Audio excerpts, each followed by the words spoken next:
Olá, estamos chegando para falar sobre procedimentos estéticos voltados para a face. Rejuvenescimento facial com naturalidade. Começa aqui, começa agora, mais um programa Câmera Brasil.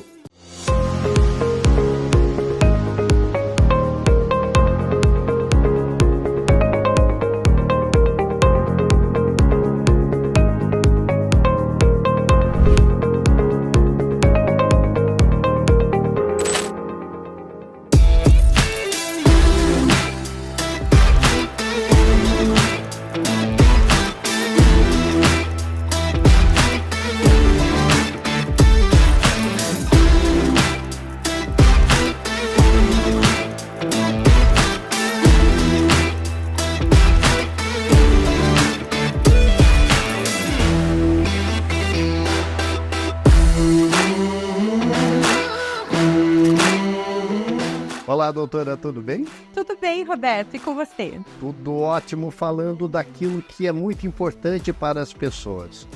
O resgate da autoestima através de procedimentos estéticos. É possível? Com certeza, é possível sim, Roberto. É um assunto que eu sou apaixonada e amo, para realmente trabalhar aí com esse resgate de autoestima das mulheres. E quais são os tratamentos mais populares para o rejuvenescimento da face? Os tratamentos hoje populares mais buscados são aqueles para devolver o tônus e a firmeza da face, aqueles com recuperação rápida, não invasivos, que não vão comprometer a rotina e o dia a dia ali das nossas pacientes. Entre os mais procurados estão os bioestimuladores de colágeno, à base de hidroxapatita de cálcio ou ácido polilático, o ultrassom microfocado, fios de sustentação de PDO e os famosos drug deliveries com exosomas e PDRM. E quais são as opções de tratamentos para as rugas e linhas de expressão? As rugas e linhas de expressão, existem dois tipos diferentes de linhas. As linhas dinâmicas, que são aquelas de acordo com a mímica facial, geralmente tratadas com a toxina botulínica, ou aquelas linhas estáticas, aquelas linhas conhecidas como permanentes, tratadas com ácido hialurônico. Doutora, como escolher o melhor tratamento estético para o tipo de pele? Primeiramente, escolher uma profissional certificada e habilitada. Na minha primeira consulta aqui na clínica, eu não deixo menos que 1 hora para essa minha primeira paciente, onde eu realizo uma análise de pele com alta tecnologia, solicito alguns exames que são extremamente importantes, como um hemograma para ver os monócitos, que se estão aumentados, para mim já é um sinal de grande alerta. Realizo um planejamento e um cronograma desse tratamento de acordo com o objetivo da paciente e realizo uma prescrição de uma suplementação manipulada com nutricêutico para otimizar ainda mais esse resultado. Doutora Camila, é possível melhorar a flacidez da pele com procedimentos estéticos? É possível sim, inclusive nós trabalhamos com tudo que tem comprovação científica. Além disso, também é muito importante a profissional ter uma prática clínica e conhecer muito bem a técnica que realiza. E realizar realmente todas as indicações, ali todas as dicas que a profissional indica, com certeza o resultado será muito favorável. Eu gostaria que a senhora falasse um pouco da sua experiência profissional e dos tratamentos que você oferece na sua clínica. Então, eu tenho mais de 15 anos já na área aí da beleza, da saúde, do bem-estar. Tenho 2 faculdades, sou pós-graduada em biomedicina estética, habilitada pelo CRN em genética e sou também pesquisadora e cientista. Hoje eu me dedico a 3 áreas do conhecimento.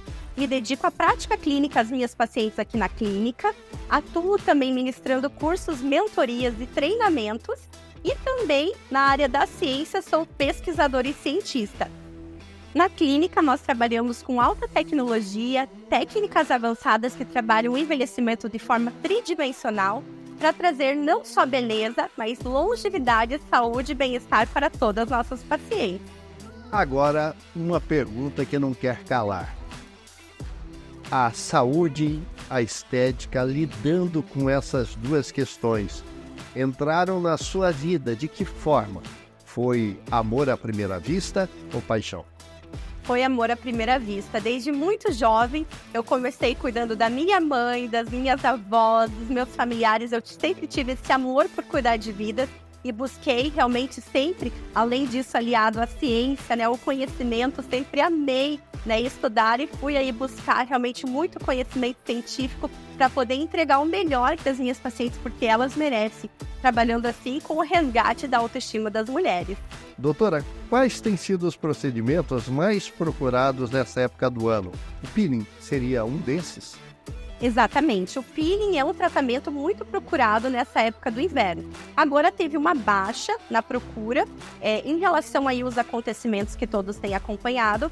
Porém, uma das maiores queixas das mulheres que buscam o peeling é para tratar discromias, melasma, manchas de pele. E para tratar esse tipo de mancha, de discromia, nós precisamos trabalhar com peelings epidérmicos, peelings superficiais, porque se for peelings trabalham de uma forma um pouco mais agressiva, eles podem inclusive ocasionar um efeito rebote, trazendo um efeito de inflamação no melanócito e piorando muitas vezes o quadro da mancha. Por isso, quem tem problemas de manchas, sempre busque peelings superficiais para tratar e ter um bom resultado ali em relação ao clareamento das discromias. Doutora, para chegar ao verão com um corpo bonito, você acredita que é necessário cuidar desse corpo durante todo o ano? Se sim, por quê? Muito importante do corpo e principalmente na mudança de hábitos. E eu, como habilitada pelo CRBM em genética, preciso falar isso para você. Você sabia que se você tem um gene em relação à obesidade, isso não é uma sentença de morte? Porque você pode modular o seu gene, você pode não expressá-lo através da sua mudança de hábitos, é isso mesmo. Essa mudança de hábitos pode ser uma prática de atividade física, a ingestão de água, diminuir o consumo de alimentos altamente inflamatórios e muitas outras dicas que a nossa Nutri geralmente passa todas para as nossas pacientes aqui na clínica. Agora fale um pouquinho sobre essa linda clínica que você montou aqui no bairro do Xaxim. Como que surgiu essa ideia e essa decoração que torna a clínica bem aconchegante? Esse projeto surgiu através de um versículo do Mulher Virtuosa, que seu valor excede as mais finas joias. Então eu quis montar um lugar onde as mulheres se sentissem num ambiente acolhedor, aconchegante, cuidadas, amadas e principalmente valorizadas. Doutora, que pena que o nosso tempo é escasso. Um assunto dinâmico, gostoso, agradável, todo mundo tem mais curiosidades.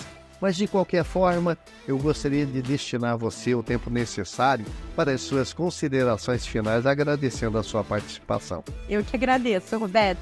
Então eu quero falar com você, mulher que está nos assistindo, que a beleza não tem idade. Nunca é tarde para começar a se cuidar, se sentir valorizada e amada. Eu estou aqui para te ajudar em seu processo e a minha equipe vai ficar muito feliz de ter você aqui com a gente.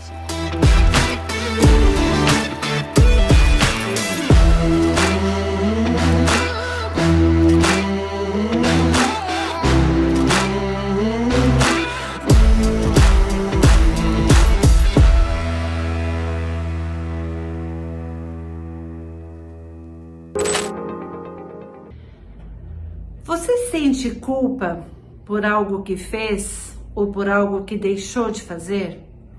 Você já se sentiu culpado por ter dito ou por não ter dito alguma coisa? Sou Josi Alves, terapeuta de mentes, hipnoterapeuta sistêmica, parapsicóloga clínica, e hoje eu quero falar com você a respeito deste sentimento, a culpa. Com certeza todos nós, ao longo da nossa vida, ao longo da nossa história, já sentimos culpa por ter feito ou por ter deixado de fazer algo, por falar ou por não falar alguma coisa. E se eu te disser que todos nós somos inocentes? Sim, isso é verdade. Todos nós somos inocentes, porque eu duvido que alguma pessoa esteja determinado a cometer erros na sua vida de forma consciente. Não é verdade? Eu tenho certeza que você, todos os dias, o seu objetivo ao levantar é acertar. E sim, tudo aquilo que nós fazemos ao longo da nossa vida é tentando acertar. Por isso, hoje, eu quero que você perceba todos esses fatos que você considera ter errado.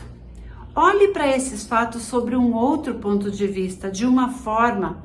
Comece a perceber que todas as vezes que você diz que errou, você fez algo tentando acertar e simplesmente não deu certo por inúmeras programações, principalmente pelas programações da nossa mente consciente, programações atrapalhadas da nossa mente subconsciente. Então hoje eu quero convidar você a olhar para si mesmo com amorosidade, sem julgamentos, sem culpas e principalmente sem punições. Comece a perceber que ao longo da sua vida, todas as coisas que você fez e que você considera ter errado foram tentativas de acerto e você fez o melhor que podia com o conhecimento que você tinha naquele momento. Se perdoe, se ame, olhe para você e para as suas atitudes com amorosidade e principalmente tenha certeza que você nasceu para ser feliz. Você é merecedor de todas as coisas maravilhosas que o universo pode oferecer. Lembre-se, nós não erramos, nós tentamos acertar sempre. Às vezes não dá certo. Tenha mais compaixão por você mesmo, ok? Nos vemos na próxima Coluna Vitalis Starter aqui no programa Câmera Brasil com outros temas de autoconhecimento. Até lá! Olá, eu sou Rafael Delegado e hoje vamos falar sobre o inventário. O inventário é o processo legal que visa identificar, valorar e dividir os bens de uma pessoa falecida entre seus herdeiros e legatários. Esse processo é fundamental para garantir a divisão dos bens de maneira justa e legal e para possibilitar aos herdeiros que utilizem e usufruam do patrimônio herdado. Existem dois tipos principais de inventário, o judicial e o extrajudicial. O inventário judicial corre perante a justiça e é necessário quando há conflitos entre os herdeiros, herdeiros menores ou incapazes. Já o inventário extrajudicial é realizado em cartório e é mais rápido e menos burocrático, sendo possível quando houver acordo entre os herdeiros e todos sejam maiores e capazes. Qualquer herdeiro, o cônjuge, o testamenteiro ou o credor do falecido poderá iniciar o inventário. E a lei indica que o inventário deverá ser iniciado dentro de 60 dias após o falecimento, para se evitar a cobrança de multas. Uma vez realizado o pagamento das dívidas e dos impostos, os bens vão então ser divididos entre os herdeiros conforme determina a lei, ou o testamento, se ele tiver sido deixado pelo falecido. Importante salientar que o inventário deve obrigatoriamente ser realizado com a assessoria de um advogado, de preferência um especialista no tema. Fico e coloco o alegado planejamento sucessório à disposição para sanar qualquer dúvida para que possamos auxiliá-los nesse procedimento. Entre em contato conosco através do www.legadoassessoria.com.br ou através de nossos contatos.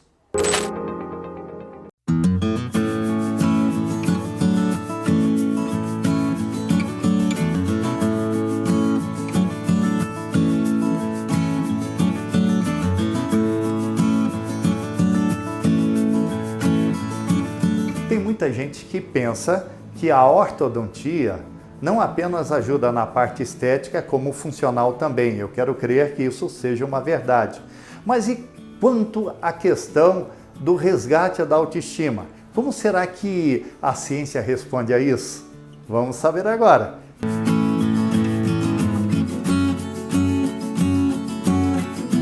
E é bem isso mesmo? A ortodontia pode ajudar no resgate da autoestima? Então, pode ajudar sim, mas se a gente for ser um pouquinho mais chato, digamos assim, minucioso para buscar essa informação e for para literatura científica a respeito, a gente vai ver que existe uma dificuldade de uma comprovação certa de que ela traga um impacto na autoestima global, porque isso já está ali um pouco determinado individualmente, mas em relação à percepção geral de estética, ao bem-estar consigo mesmo, isso sim está comprovado que ela traz esse benefício. A ortodontia é uma especialidade da odontologia que tem por finalidade corrigir a posição dos dentes em relação a aspecto funcional, para que a oclusão fique boa, né, fique adequada, fique bem intercuspidada, e que isso também tem uma harmonia estética com a face e com o sorriso, né, de cada um.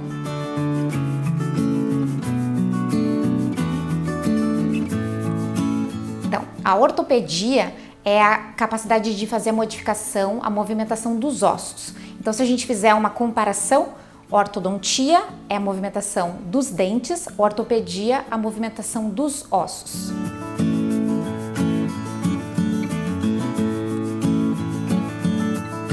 Toda abordagem que a gente faz pensando em evitar que uma má oclusão se instale é pensando numa prevenção.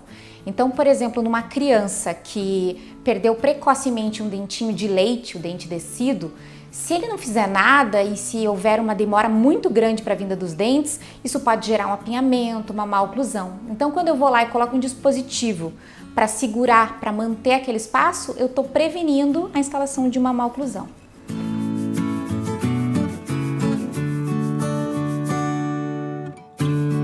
A ortodontia interceptativa é um passo além da preventiva. Então imagine que você não fez nada naquele momento em que você deveria ter prevenido e a má oclusão já começou a aparecer.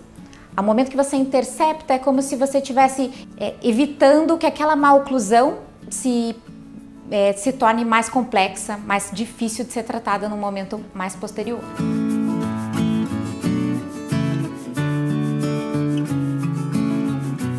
A corretiva, então, ela vem num terceiro, né, num momento mais tardio e que você está pensando em fazer a correção levando os dentes para a posição final. Para que eu possa fazer uma ortodontia corretiva, eu tenho que estar com todos os dentes permanentes. Então, ela está visando já a resolução na fase de dentadura permanente.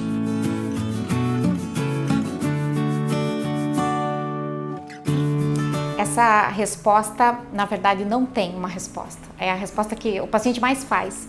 Mas a gente pode ter um tratamento que dure 1 ou 2 meses, assim como a gente pode chegar a 3, 4 anos. A gente não quer que o tratamento se estenda, mas a comparação é muito injusta, né? De falar, eu fiz meu tratamento em tanto tempo, porque o tratamento tem que ser individualizado e os problemas são diferentes entre si. Então, varia.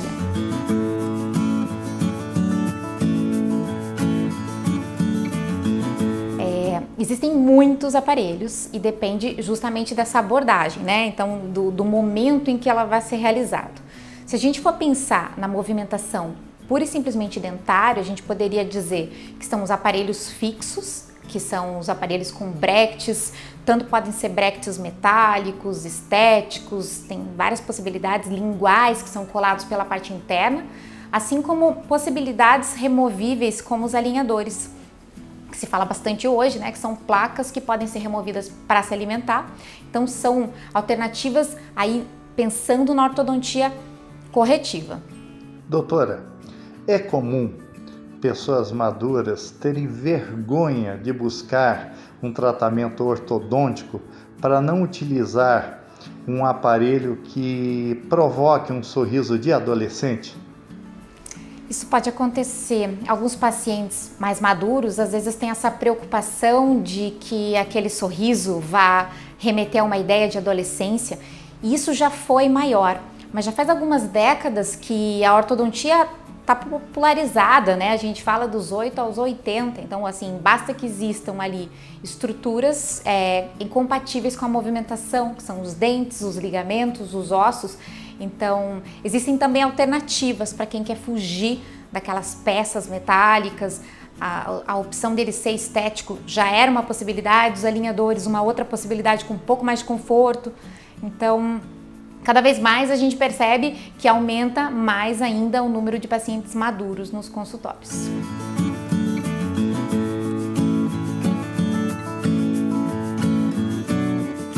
Então, se a gente pensar numa localização assim geral, a gente já falaria em uma oclusão mais funcional, mais adequada, mais bonita, né? Um sorriso, porque o planejamento ele é individualizado para que aquele arcabouço de lábios do sorriso de um indivíduo esteja adequado com os dentes, né? Então, esse conjunto estético é a primeira coisa. Mas a gente também tem benefícios como, por exemplo, se eu tiver um paciente que tem dentes muito projetados, muito inclinados para frente, um trauma, né, um tropeção, aumenta o risco de uma fratura. Então, quando você reposiciona, você dá essa proteção. Quando você tem dentes muito apinhados, os dentes estão com muitos giros, aquilo propicia, aquilo dificulta a higienização, então favorece os problemas periodontais. Então, numa esfera bucal, a gente rapidamente pensa nessas coisas.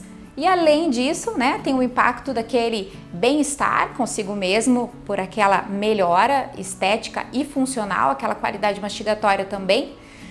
E se a gente for um pouco mais longe, vai pensar em estudos científicos, inclusive, já verificaram que aumenta a chance de você conseguir um emprego, de você conseguir um relacionamento, porque aquilo realmente modifica a apresentação geral daquela pessoa. É correto dizer que um mau posicionamento dos dentes pode provocar, além do bruxismo, o DTM ou a DTM? Não, é incorreto dizer.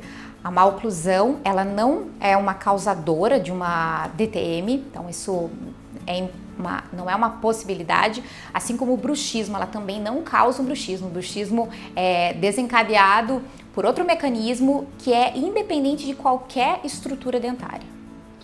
Qual é o profissional habilitado a atuar nessa área e qual a importância de um especialista?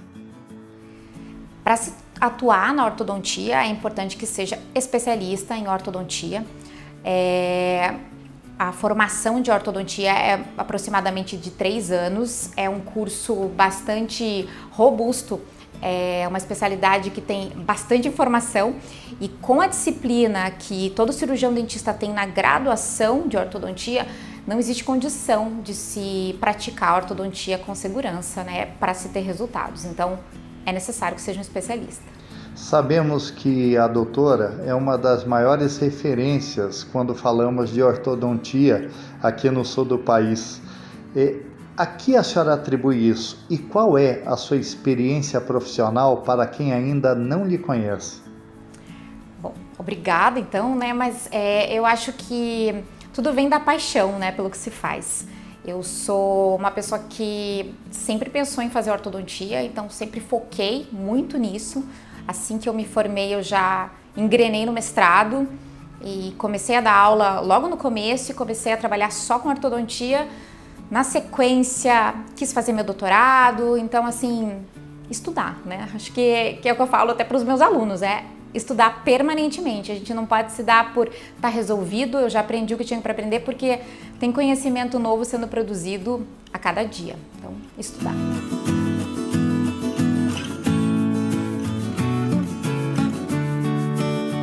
Não, eu sou exclusivamente ortodontista.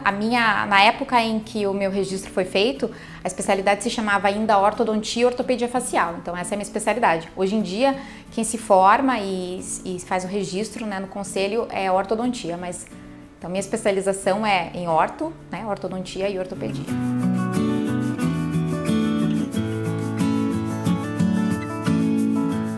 Pensando no ponto de vista, assim, no papel de um paciente, é bem interessante para poder filtrar os conhecimentos, buscar referências de classe, até para localização de profissionais, né, que você possa saber que estão registrados, que são especialistas, né, tanto buscando pelo CRO, quanto pela ABOR, que é a Associação Brasileira da Ortodontia. Então, são referências importantes aí para se ter mais informação de confiança.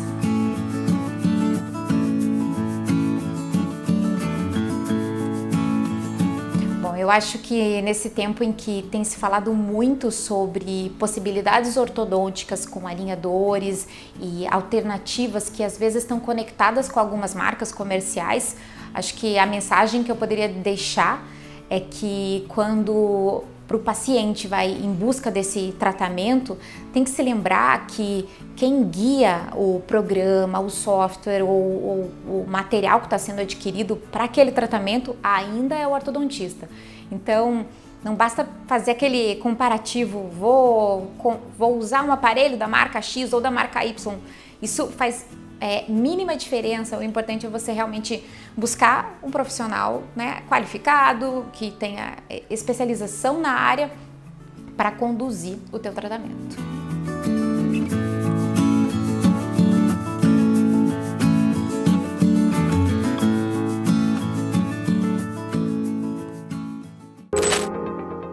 Olá, eu sou a doutora Camila Lima, sou biomédica, pós-graduada, habilitada pelo CRBM em Estética e Genética Humana, e eu vou estar aqui com vocês todos os finais de semana, nesse mesmo canal, nesse mesmo horário, falando com vocês sobre estética e saúde. Espero vocês aqui! Infelizmente, chegamos ao fim de mais um programa Câmera Brasil. E você já sabe, para participar, basta mandar a sua sugestão para esse e-mail que está aqui embaixo. A todos vocês, o nosso grande abraço e até o nosso próximo encontro.